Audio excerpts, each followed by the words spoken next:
Welcome to Conversations from St Norbert College, a program that encourages good discussion in our community on today's local and global issues. Now, your host for Conversations from St Norbert College, author, professor, and nationally known sports economist, Dr. Kevin Quinn. Welcome to Conversations from St Norbert College. I'm Kevin Quinn. Our special guest is 1999 St Norbert College graduate Erin Celello, and we will discuss her debut novel, Miracle Beach. Miracle Beach tells the story of a woman who sets out to uncover a secret left behind by her husband upon his untimely death. The novel draws upon many of Celello's own life experiences, the death of a close loved one, a failed relationship, summers spent on Vancouver Island, and a love of horses and equestrian competitions. Celello, a native of Iron Mountain, Michigan, credits St. Norbert with laying the foundation for her success. Erin, welcome to the program. Thank you. Thanks for having me. It's always fun to interview one of our graduates done good. So tell us a little bit about your time at St. Norbert.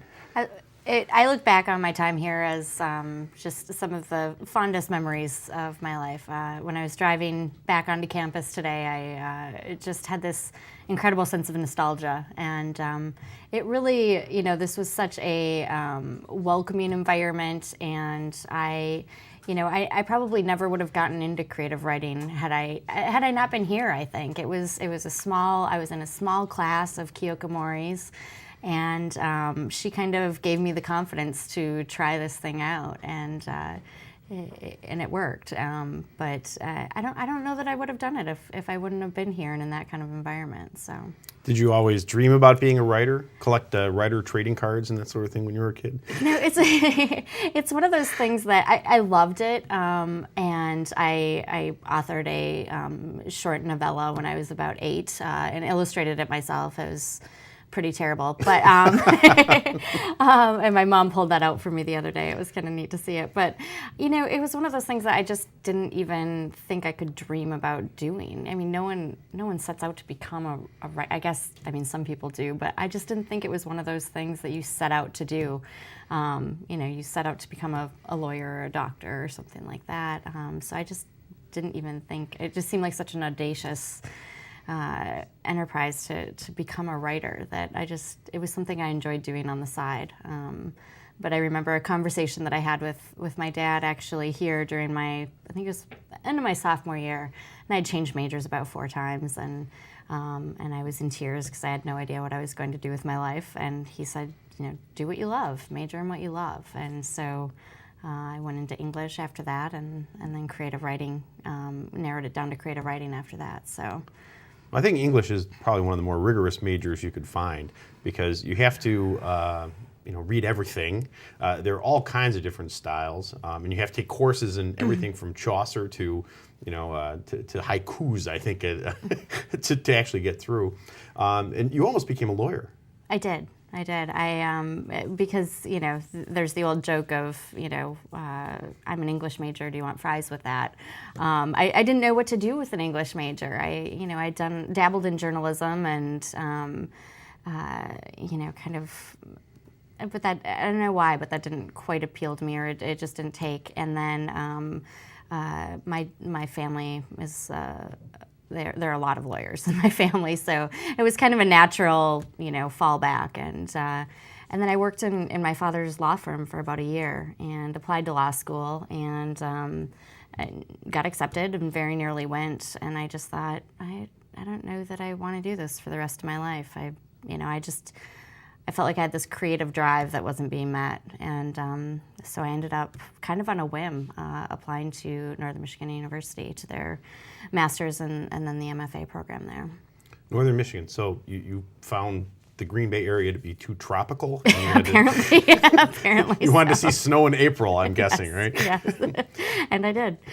So. Well, was there that the genesis of your book, Miracle Beach, came about? Mm-hmm. Talk about that a little bit. Yeah, it was kind of a haphazard road to writing this book. I went up there as a nonfiction major. That was kind of what I was most comfortable with, and I was next most comfortable with poetry. But I was terrible at poetry, but I loved it. And I didn't know what to do with fiction. And I started out in one of my courses there doing a writing exercise.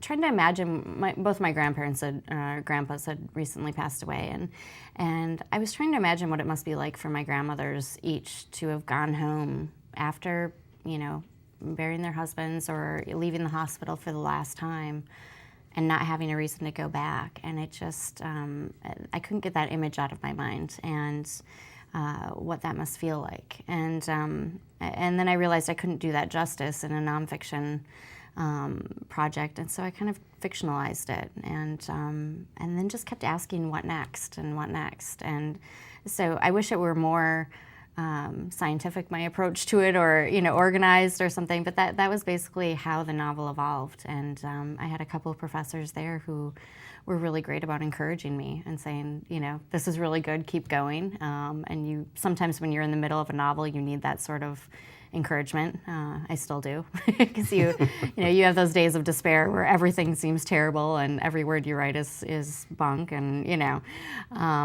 so yeah, I just kept going, and it took another probably 8 years from start to finish to really 8 years, wow, complete it and get it ready to send off. Well, I think it shows, because the thing I think is so impressive about this book is the characters you have. And you don't have tons of characters, but they are so well developed. They're so well shaped. There are older, younger, and I as I was reading through it, I thought, how do you get in the heads of the 70-year-olds or 75-year-old, males and females that you have there, and the little kids? I mean, you've been a little kid, right. You get that. Right. You've been somebody about the age of Macy in the book. But how do you think like Magda and Jack, the two older folks? That's a great question, and I've been asked this a couple times, and I'm not sure how to answer it, except that you spend a lot of time with them. And but in terms of putting yourself in the shoes of someone who's not you, I think sometimes you just get lucky. You have to ask, what might this be like? And you have to have a certain amount of, I don't know if empathy would be the right word, or, being able to put yourself in that situation mentally. But in a sense, having those professors there, and later on writing group members say, this is good, keep going, and later on my agent and editor, it's validation of, yes, you're onto something here, or yes, this is working. Because sometimes when I was doing it, I wasn't sure if I was getting it right. And I'm really glad I've gotten a lot of feedback since the book has come out, that people have resonated with certain parts of it, or really related to certain characters, and that's great affirmation that I did get it right. But sometimes you just don't know when you're in the midst of it, or even after it's out. So I many years ago, part of one of the St. Norbert book clubs that I was in, we read, I think it was an Oprah selection, and it was supposedly told from the point of view of a bunch of folks, almost Victorian style. Okay. And the thing that impressed me was the voice of every one of the characters sounded exactly the same. And I thought, well, this is awful. and that's exactly the opposite of what you do here.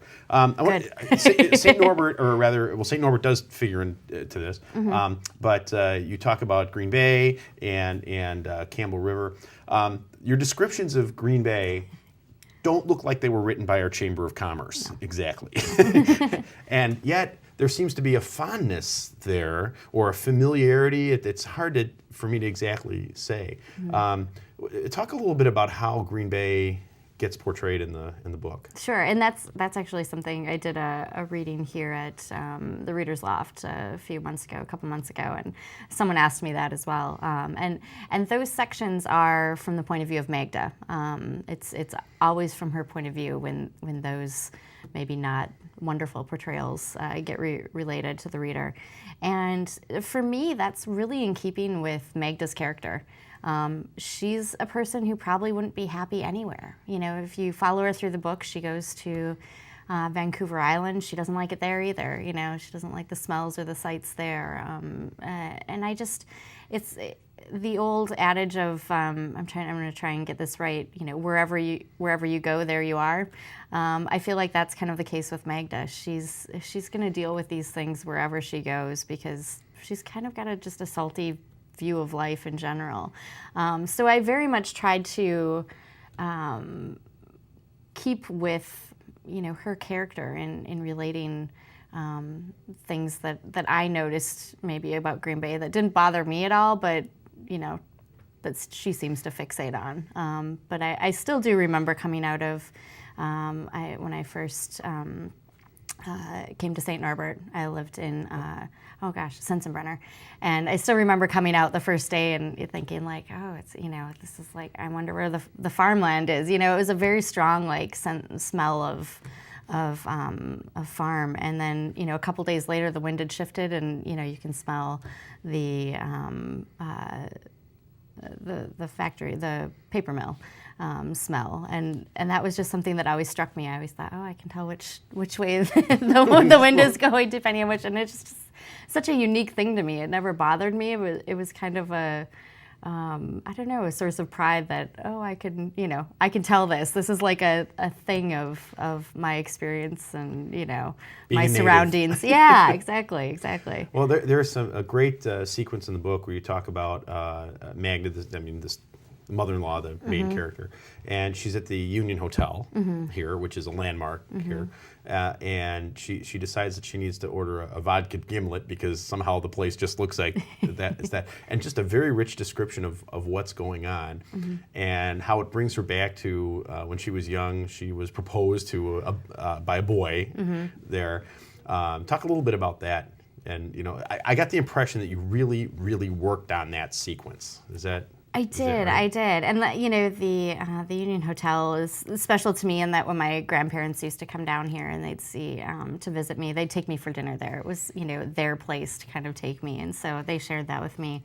And yeah, I did work very hard on that because I feel like with the character of Magda, we need to understand her a little bit, and she wasn't always so, I don't know if I want to say curmudgeonly, but she didn't always have this kind of like sharp outlook on life, and there's a reason for it. And I guess throughout the book, we're seeing her, and also Macy and Jack, but we're seeing them at the hardest, lowest point of their life so far, and no one's a wonderful person at those moments in life. I mean, we'd all like to think we are, but they're tough, and some people handle them better than others. And in the book, I think some characters handle them better than others. And with Magda, she doesn't always handle it well.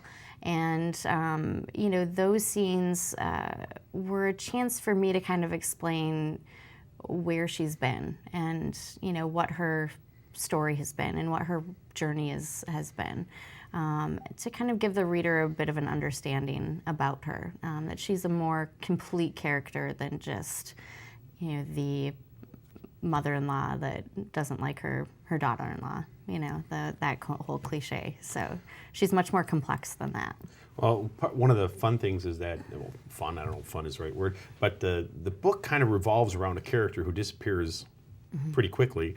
Yep. Dies in a horse accident, and it almost reminded me of the movie The Big Chill. I don't know if you remember that, but yeah. These baby boomers go, and they the whole thing is around the funeral of one of their friends, and the character who died is never there, but is at the center of the discussion. Have you seen that? Was that in the back of your mind when you were thinking about this? That particular, I've seen it now for a long time, but that particular movie wasn't, but kind of that sort of setup was. One book that I read while writing this that really, I don't know how much of an influence it had on my writing of this book, but it definitely was in the back of my mind, was Lee Smith's The Lost Girls. And that's about a group of college friends who take a river trip in honor of another part of their group who has recently passed away. And that person who has passed away is present through, I believe, poems in that book. And, her voice comes through in poems. And I really struggled with that in this book, of how much of Nash's voice to include, and did he need to be kind of present, and how to do that. Another book that's kind of like that a little bit is The Lovely Bones. You have this character who is the narrator, who's has passed away, but how much of his voice kind of from beyond the grave did we need? And I finally I struggled with it for years, and I finally came to the decision that this isn't really his story. It's the people he loved. It's their story, and so I kind of just left it well enough alone. And the only time we do hear from him a couple of times in a couple of letters that he's written, but that's it. And I think that was, for me, that was enough. I think once I came to that conclusion that, this wasn't about him necessarily, I could kind of let that part go and focus on the other characters. The sense of place is almost a character in and of itself. You talk about Campbell River, and a lot of people watching this might not know about Campbell River. Talk a little bit about it. Sure, and my connection, I'm always asked about my connection to Campbell River because it is kind of a far-flung place from here, but I had the pleasure of spending several summers there. I was at the time dating a man I met in graduate school, and he and his family were from the island. And so I would go there. Vancouver Island, sorry. And so I would go there for the better part of 3 different summers. And I wrote a lot of this book kind of overlooking the Strait of Georgia from his parents' porch. And it's just the place just struck me in such a way that, it was almost, I hate to sound cliche, but it was almost a religious experience. It's such a beautiful part of the world, and to wake up every day, and it's very remote, and to wake up every day and be able to see that and experience it, it was pretty spectacular. And it's also very similar to, northern Wisconsin and upper Michigan, where I'm originally from. So it's, has kind of the same remoteness and wilderness aspect to it, and there's great hiking, but then the ocean's right there, and it's I just was at a loss for how beautiful it was, and I tried to describe that, except for in Magda's sections. I tried to kind of give Jack a lot of my reverence for the place, and just hope that it came across. I mean, the juxtaposition of Green Bay and there really comes through and sets the stage. There's a lot of stuff about horses in the book, of course, right? And there's a thing with a deer too. Yes. And I mean, were you thinking about horses and deer kind of, did you intend those to be kind of playing against each other when you were thinking about the book? I didn't necessarily. I can definitely see it now. And the deer scene was one that was kind of hotly contested between myself and my agent and my editor. There was, several requests to pull that out. Yeah, right? Don't kill the puppy, right? Yeah, right. No one wants to see the deer die. Not to give anything away, but we've all, I think, in this area of the country at least, have seen our fair share of those kinds of accidents. But that to me just said a lot about Magda and where she was at that point in her life in the story. So I kind of was very focused on that and didn't really think about the playoff of horses. But horses is just that too, kind of like dealing with deer in northern Wisconsin and upper Michigan. Horses has always kind of been a part of my life, and it was a natural thing to include in the book for me. My wife and I spent a week some years ago in the UP, and it was July, so of course it's so far north, it's almost the midnight sun. Right. And I'll tell you, we were driving very slowly. Yes. Because deer are out of season at that time. Yeah. You're watching Conversations from St Norbert College. Joining us is St Norbert College alumna Erin Celello, and we're talking about her new book, Miracle Beach. And actually, I'd like to ask you a little bit about the writing process. Okay. And the reason why I say this, I've written, just finished a second nonfiction book, which I think is way, way easier than writing novels. And I did tell my wife that if I ever say again that I may be interested in writing another book, she's supposed to hit me with a stick until the feeling goes away. And you're talking about 8 years to write a book. I mean, at what point do you know you're done? Gosh, I think when you absolutely hate it. There was a point where the book was being published. I was sent the advanced readers copies from my publisher, and this is embarrassing to say it, but I opened it and I cried a little bit because I thought, this is terrible. This is so bad. And and then I put it away for a good deal of time to work on my second book, and while the publisher was doing what they do. And by the time I got the final draft, the final copy arrived on my doorstep, I could be excited about it again. But I think even at that point, when I got the advanced readers copies, I had been working on it so much for so long that you lose all perspective. I mean, all you can see as a writer is the holes at that point. And I think at that point it's done, because you've clearly spent enough time with it. If you think that your book is genius and that this is going to come out and be a bestseller and everyone's going to love it, like you need to spend some more time with it, I think.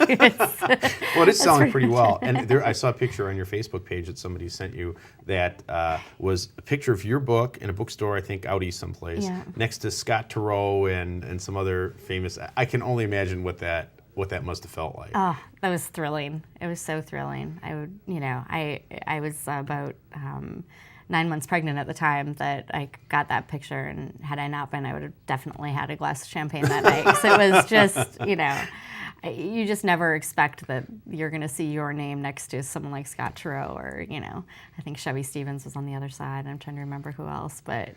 I saw an interview recently with John Grisham, and this guy has been cranking out a book a year since 1988, and I can't even imagine doing that, especially because his subject area is so narrow, really. I mean, you must run out of stuff to talk about. One would think, yeah. Yeah, or Stephen King that, cranks out, 50,000 words, or 150,000 words a day, it seems like.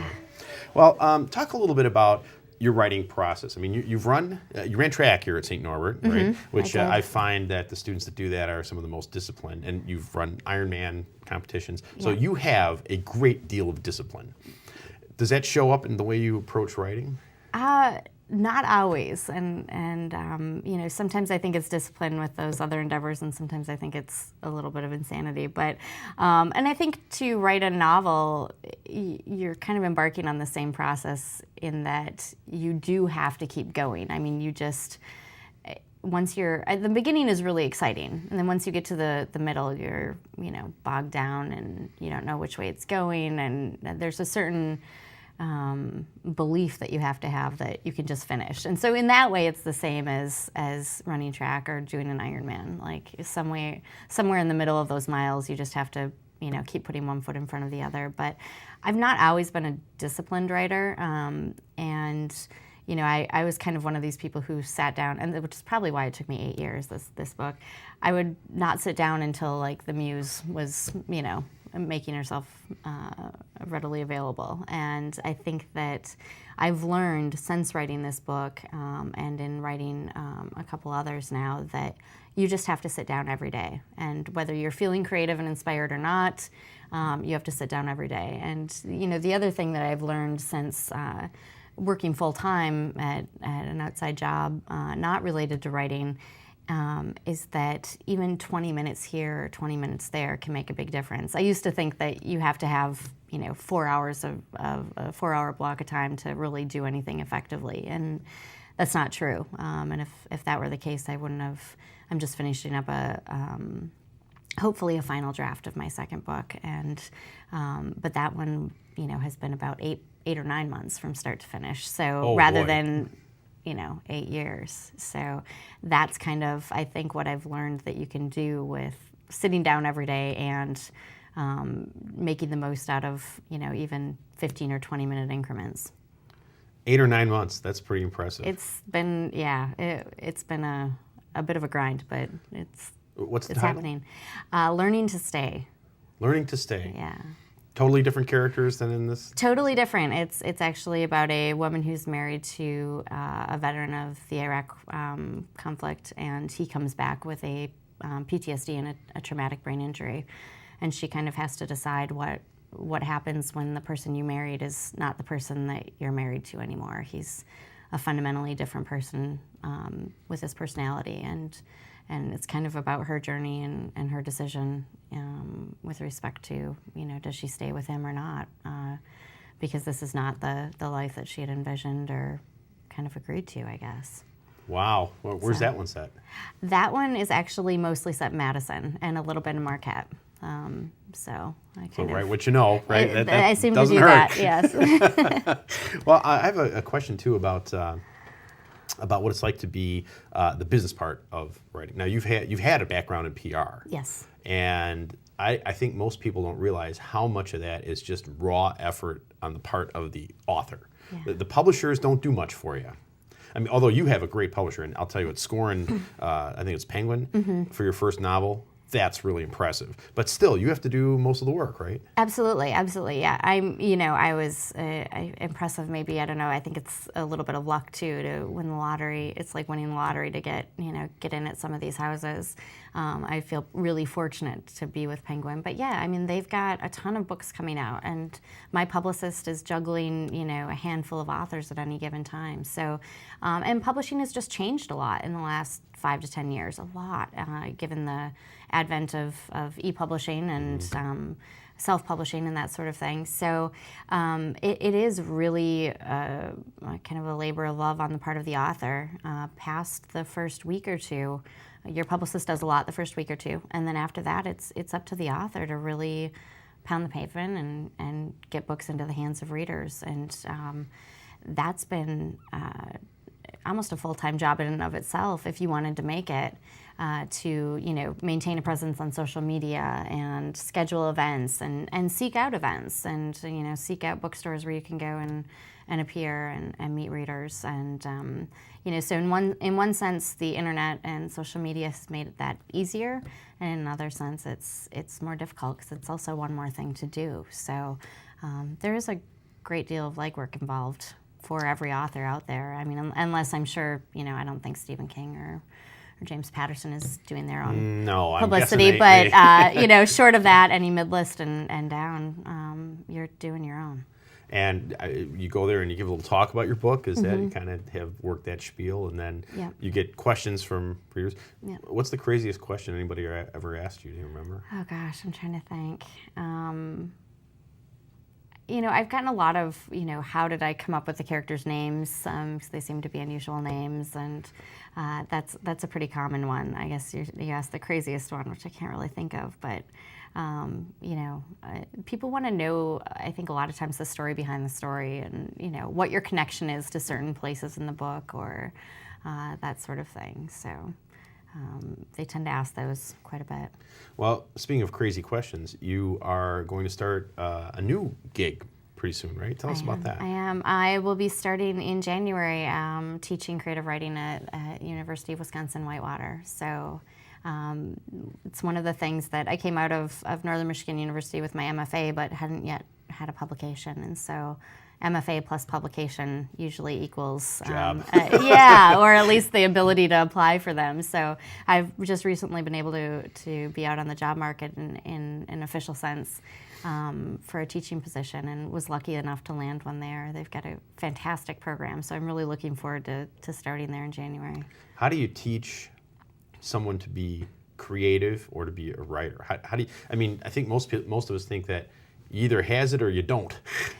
How do you go about that? Yeah, I mean, it's kind of the whole nature-nurture question a little bit applied to creative writing. I think you have to have an innate sense of the written word, and you have to be a reader first and foremost, I think.